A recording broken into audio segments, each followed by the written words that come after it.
Haj surasi Madinada nozil qilingan 78 oyatdan iborat. Surada haj ibodatining farz etilishi, Ka'ba binosining qurilish tarixi haqida oyatlar borligi uchun unga Haj surasi deb nom berilgan.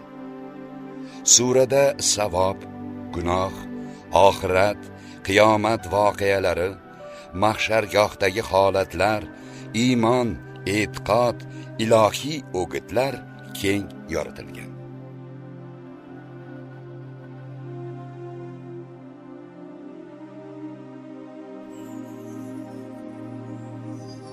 Mehribon va rahimli Alloh nomi ila.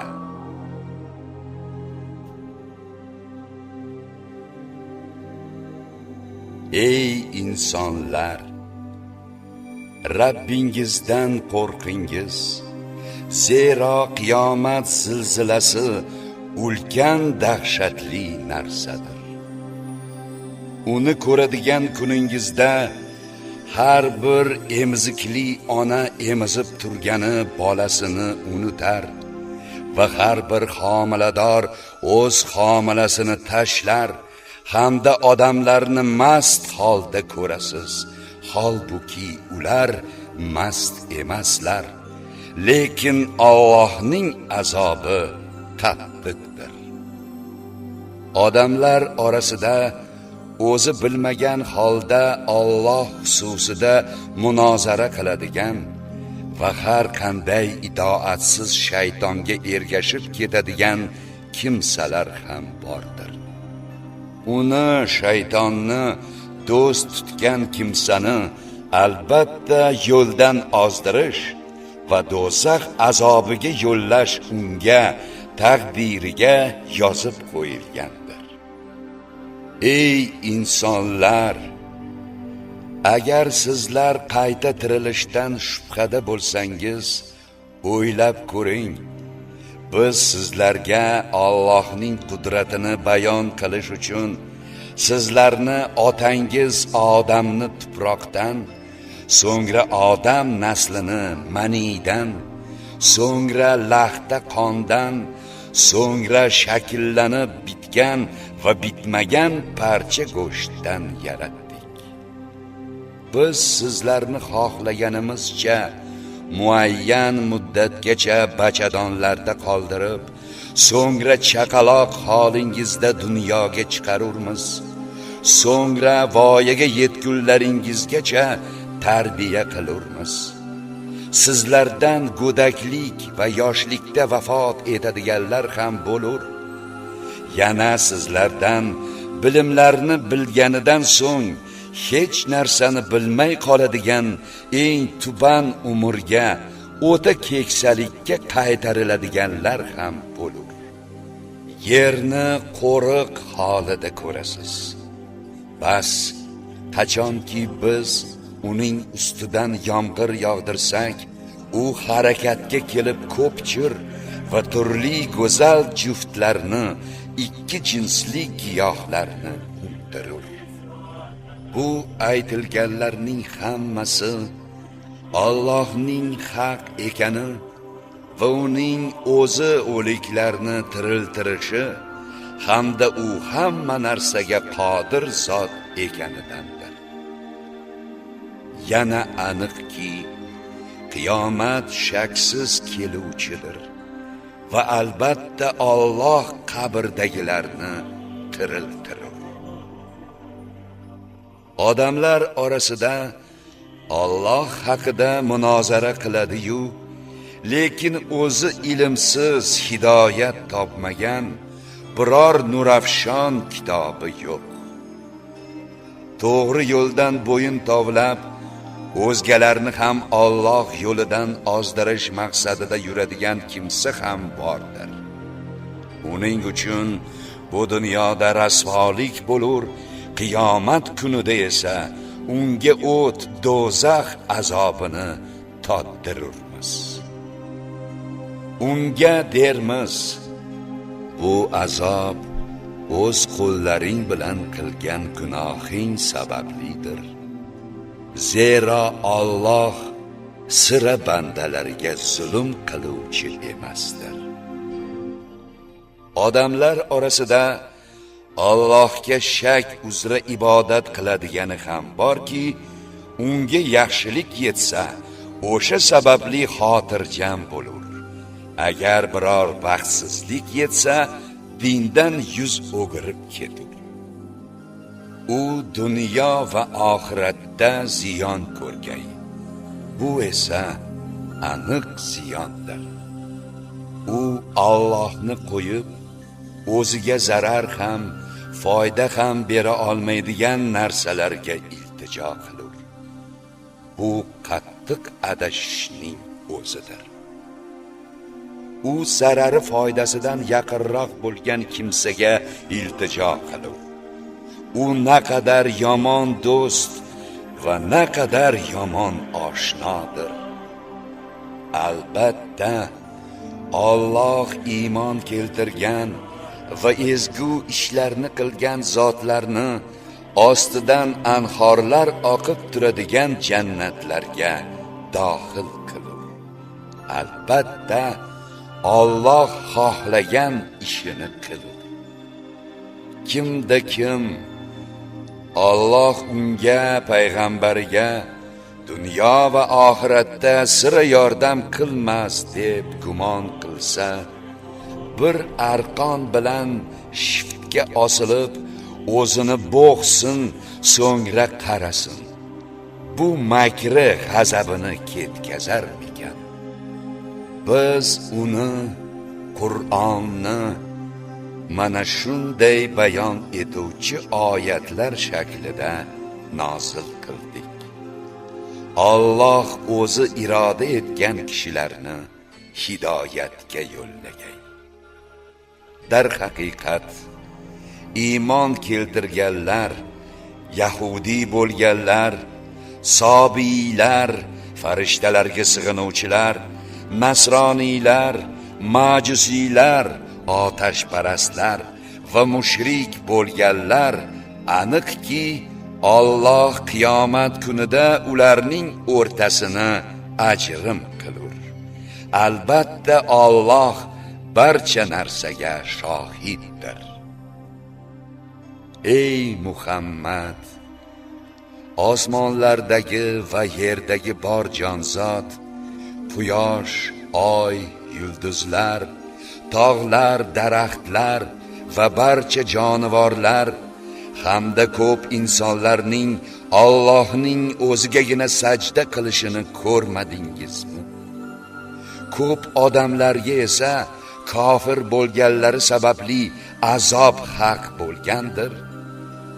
Kimni Alloh xor qilsa, bas uni aziz qiluvchi hech kim yo'qdir. Albatta, Alloh o'zi xohlagan ishini qilur. Mana shu ikki raqiblar, mo'minlar bilan kofirlar, Parvardigorlarining dini xususida talashdilar. Bas, kofir bo'lganlar uchun oxiratda olovdan kiyimlar bichilib, boshlaridan qaynoq suv quyilib, u suv bilan ularning qorinlaridagi narsalar ham, terilari ham eritib yuborilur. Ularga urib jazo berish uchun temir gurzilar bordir. Har gal g'am tufayli undan, do'zaxdan qochib chiqmoqchi bo'lsalar, gurzilar bilan urilib, yana unga qaytarilurlar va ularga olov do'zax azobini totingiz deyilur. Albatta, iymon keltirgan va solih amallarni qilgan zotlarni Alloh jannatdagi ostidan anhorlar oqib turadigan bog'larga kiritur. Ular u joyda oltin bilaguzuklar va marvaridlar bilan bezalurlar, liboslari esa harir, ipak bo'lur. ular bu dunyoda yoqimli so'zga, Alloh yagonadir degan so'zga hidoyat qilganlar va hamd egasi Alloh yo'liga yo'llanganlardir. Albatta, o'zlari kofir bo'lgan va o'zgalarni Alloh yo'lidan hamda biz Makka ahli bilan xorijdan keluvchilar uchun barobar qilib qo'ygan Masjid-i Haromdan qaytaradigan kimsalarga va u joyda zulm bilan yo'ldan chiqmoqchi bo'lgan kimsaga alamli azobdan tottirib qo'yurmiz. Ey Muhammad, eslang, biz Ibrohimga Baytulloh o'rnini belgilab berib, unga shunday dedik: menga biror narsani sherik qilmagin va mening baytimni tavof qiluvchilar, namozda tikka turuvchilar, ruku va sajda qiluvchilar, ya'ni hojilar va namozxonlar uchun tozalab qo'ygin. Odamlar orasida yurib ularni hajga chorlagin. Shunda ular senga, Ka'baga piyoda va har qanday tuyada uzoq yo'llardan kelurlar. Ular o'z diniy va dunyoviy manfaatlariga shohid bo'lish uchun va ma'lum kunlarda Alloh ularga rizq qilib bergan chorva hayvonlariga qurbonlik uchun so'yishda Alloh nomini zikr qilish uchun kelurlar. Bas, undan o'zlaringiz ham yeyaveringiz, bechora kambag'allarga ham yediringiz. So'ngra hojilar kirlarini ketkazsinlar, ya'ni ihromdan chiqib soch oldirib toza liboslarini kiysinlar. Nazrlarini, haj majburiyatlarini ado qilsinlar va ko'hna uy Ka'bani tavof qilsinlar. Gap shudir: kimki Alloh harom etgan narsalarni e'zozlasa, rioya qilsa, bas, bu Parvardigori nazdida o'zi uchun yaxshidir. Sizlar uchun harom ekanligi tilovat qilinadigan narsalardan boshqa barcha chorva mollari halol qilindi. Bas, butlardan iborat najosatdan uzoqlashib, yolg'on so'zdan ham chetda bo'lingiz. Allohga chin ixlos qilib, unga shirk keltirmagan holingizda mazkurlarni bajaring. Kimki Allohga shirk keltirsa, bas, u go'yo osmondan qulagan va uni qushlar o'lja qilib olib ketgan yoki uni qattiq shamol yiroq joyga uchirib ketgan jonsiz narsa kabidir. Gap shudir: yana kimki Allohning shiorlari, qurbonliklarni ulug' deb bilsa, bas, albatta bu dillarning taqvosidandir. Sizlar uchun ularda, qurbonliklaringizda ma'lum muddatgacha manfaatlar bordir. Ya'ni yo'lda ularni qo'zilatib, sog'ib, minib foydalanib ketishlaringiz mumkin. So'ngra ko'hna uy, Ka'ba ularning so'yish joyidir. Biz o'tgan barcha ummatga Alloh bergan chorva hayvonlarini so'yish oldidan uning nomini zikr qilishlari uchun qurbonlik qilishni buyurganmiz. Bas, barchalaringizning ilohingiz bir ilohdir. Bas, ungagina bo'yun suningiz va ey Muhammad, itoat qiluvchilarga xushxabar bering. Ular Alloh zikr qilinganida dillari qo'rquvga tushadigan, o'zlariga yetgan balolarga sabr qiladigan, namozni barkamol ado etadigan va biz rizq qilib bergan narsalardan ehson qiladigan zotlardir. Qurbon qilinadigan tuya va sigirlarni biz sizlar uchun Allohning shiorlaridan qildik. Sizlar uchun ularda yaxshilik bordir. Bas ularga so'yish uchun saf tortgan hollarida Alloh nomini zikr qilingiz. Endi qachon yonboshlari bilan tushganlarida, jonlari chiqqanda ulardan o'zlaringiz ham yeyaveringlar.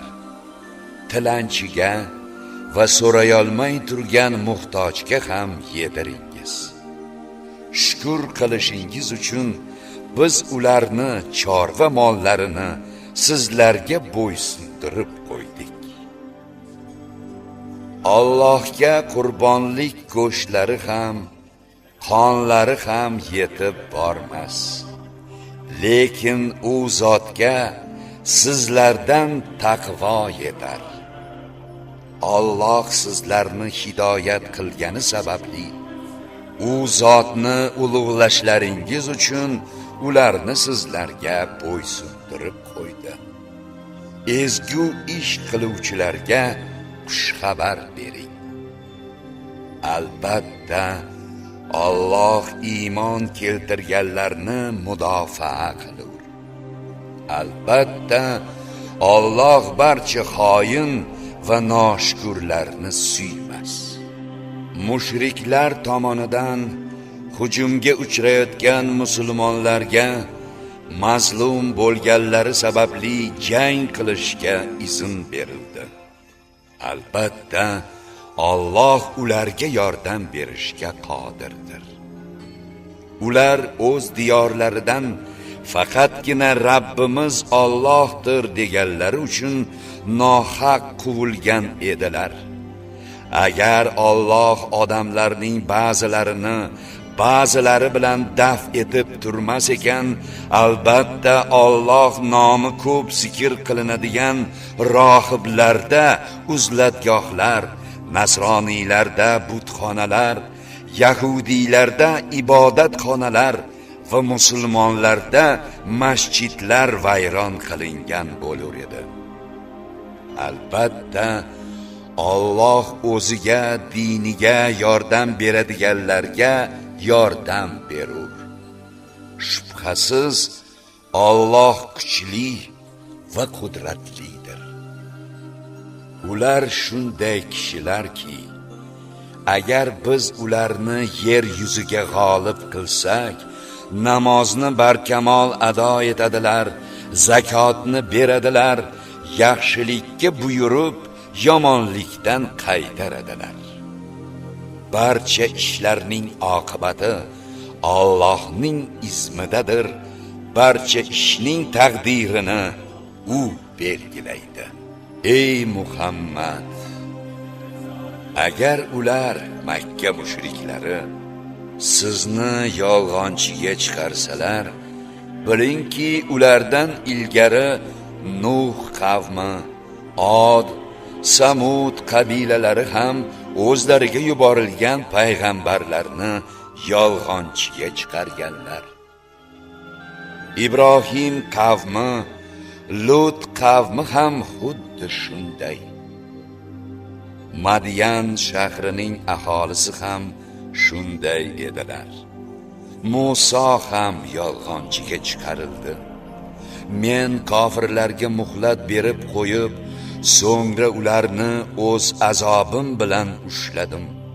Bas, mening inkorim va e'tirozim qanday bo'ldi? Zotan qanchadan qancha zolim, kofir bo'lgan hollarida biz halok qilgan, tomlari yiqilib, huvillab qolgan qishloq, shaharlar, qancha tashlandiq quduqlar va yuksak lekin kimsasiz qasrlar bordir. Axir ular Makka mushriklari yer yuzida sayr qilmaydilarmi? Ana o'shanda ular uchun idrokli qalblar, tinglaydigan quloqlar bo'lar edi.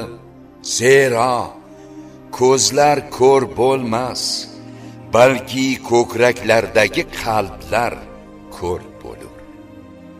Ular sizdan istehzo bilan Alloh va'da etgan azobni qistamoqdalar. Holbuki Alloh va'dasiga sira xilof qilmas. Darvoqe, Rabbingiz nazdidagi bir kun sizlarning hisobingizdagi 1000 yilga barobardir.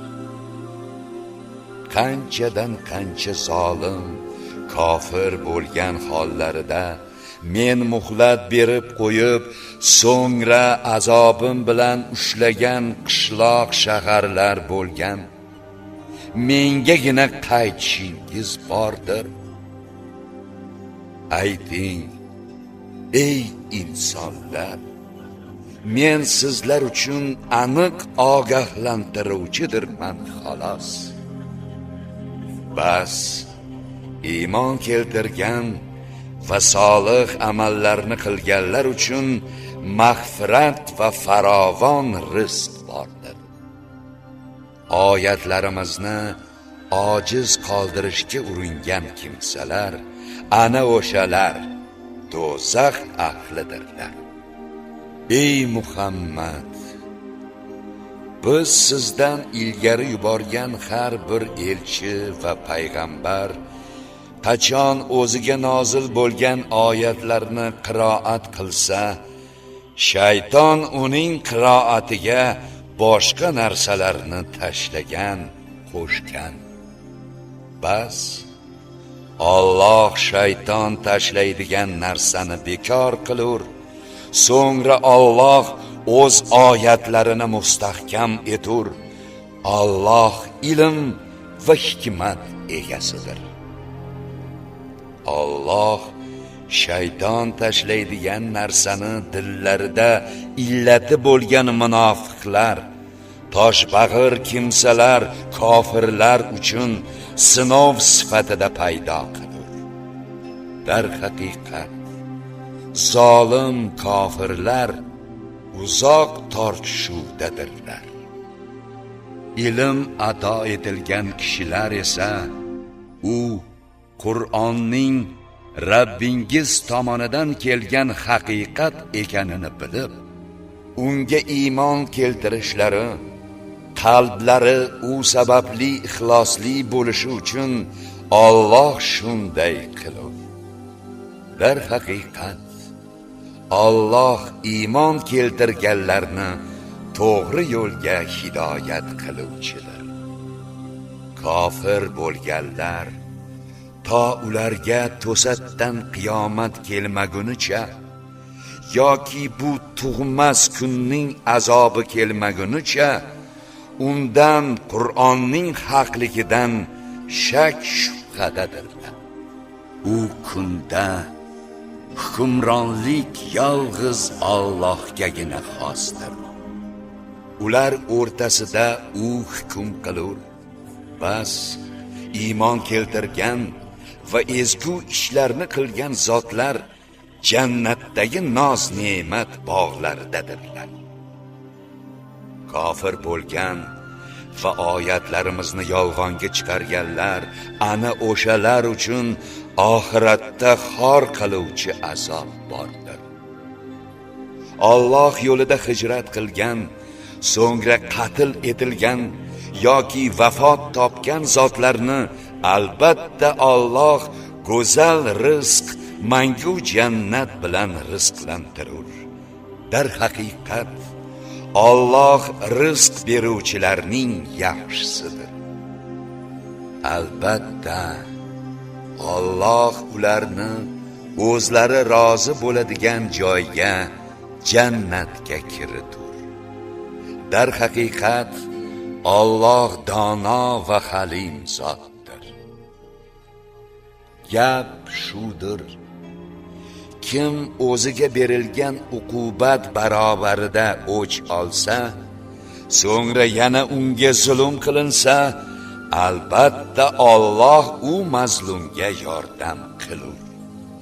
Dar haqiqat, Alloh xatolarni af etuvchi va gunohlarni kechiruvchidir. Bunga sabab Alloh kechani kunduzga kiritishi, kechani qisqartirib, kunduzni uzaytirishi va aksincha kunduzni kechaga kiritishi va haqiqatan Alloh eshituvchi va ko'ruvchi zot ekanidir. Bunga yana bir sabab Allohning o'zigina haqiqiy iloh ekani va sizlar uni qo'yib iltijo qilayotgan narsa, butlar esa ayni botil ekani hamda Allohning o'zigina Ali, eng oliy va kabir, buyuk zot ekanidir. Alloh osmondan suv, yomg'ir yog'dirgach, yerning yam-yashil bo'lishini ko'rmadingizmi? Dar haqiqat Alloh lutfli va xabardor zotdir. Osmonlardagi va yerdagi bor narsa unikidir va haqiqatan Allohning o'zigina g'ani, behojat va hamid, hamd sohibidir. Alloh sizlarga yerdagi narsalarni va dengizda uning amri bilan suzayotgan kemalarni bo'yin sundirib qo'yganini hamda o'zi osmonni yerga iznisiz qulab tushishdan tutib turishini ko'rmadingizmi? Dar haqiqat Alloh odamlarga nisbatan mehribon va rahimlidir. U sizlarga hayot bergan, so'ngra o'lim beradigan, so'ngra qiyomatda yana tiriltiradigan zotdir. Dar haqiqat inson noshukurdir. Biz har bir ummatga qurbonlik qilish amalini buyurganmiz. Ular unga amal qiluvchidirlar. Bas, ey Muhammad, ular siz bilan bu ishda sira tortishmasinlar. Siz ularni Rabbingiz diniga da'vat qiling. Albatta, siz to'g'ri yo'ldadirsiz.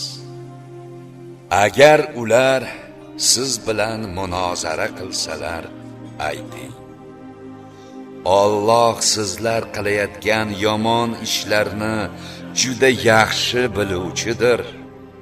Alloh sizlar kelisha olmagan narsalar haqida o'rtangizda qiyomat kuni hukm qilur.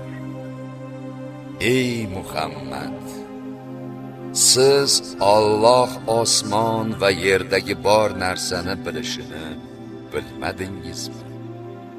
Albatta, bu kitobda Lavhul Mahfuzda yozib qo'yilgandir. Albatta, bu Allohga osondir. Ular Makka kofirlari Allohni qo'yib, u biror hujjat tushirmagan va o'zlari ham bilmagan narsalarga ibodat qilurlar. Zolimlar uchun biror yordamchi yo'qdir. Qachonki ularga bizning aniq oyatlarimiz tilovat qilinsa, kofir bo'lganlarning yuzlarida inkor alomatini sezursiz. Oyatlarimizni ularga tilovat qilayotganlarga nisbatan kuch ishlatishlariga oz qolar edi. Ularga ayting: Endi men sizlarga bundan ham yomonroq narsaning xabarini beraymi? U narsa kofir bo'lganlarga Alloh va'da qilgan do'zaxdir. Naqadar yomon oqibat u. Ey insonlar, sizlarga zarbul masal qilindi. Bas, unga quloq tutingiz. Aniqki, sizlar Allohni qo'yib, sig'inayotgan narsalaringizning barchasi birlashganda ham bir pashshani yarata olmaslar. Agar pashsha ulardan biror narsani tortib olsa, uni undan ayirib ola olmaslar. Talab qiluvchi ham, talab etiluvchi butlar ham zaiflik qilurlar. Ular Allohni haqqoniy ravishda qadrlamadilar. Dar haqiqat Alloh kuchli va qudratlidir. Alloh elchilarni farishtalardan tanlaydi, insonlardan ham. Dar haqiqat Alloh eshituvchi va ko'ruvchidir. U ulardan, odamlardan oldingi bo'lgan va keyingi bo'ladigan narsalarni bilur va barcha ishlar yolg'iz Allohga qaytarilur. Ey iymon keltirganlar, ruku qilingiz, sajda qilingiz va Rabbingizga ibodat qilib ezgu ish qilingiz, shoyatki najot topsangiz. Alloh toati yo'lida haqqoniy jiddu jahd qilingiz. Sizlarni shu din uchun u tanladi va dinda sizlarga biror haraj, qiyinchilik qilmadi. Otangiz Ibrohimning dini islomni ushlangiz, toki qiyomatda payg'ambar sizlarga guvoh bo'lishi uchun, sizlar esa qolgan odamlarga guvoh bo'lishingiz uchun Allohning o'zi sizlarni ilgari muqaddas kitoblarda atagandek, mana shu Qur'onda ham musulmonlar deb atadi. Bas, namozni barkamol ado etingiz, zakotni beringiz va Allohga bog'laningiz. U sizlarning hojangizdir. Bas, u naqadar yaxshi hoja va madad so'ragan mu'minlarga naqadar yaxshi madadkordir.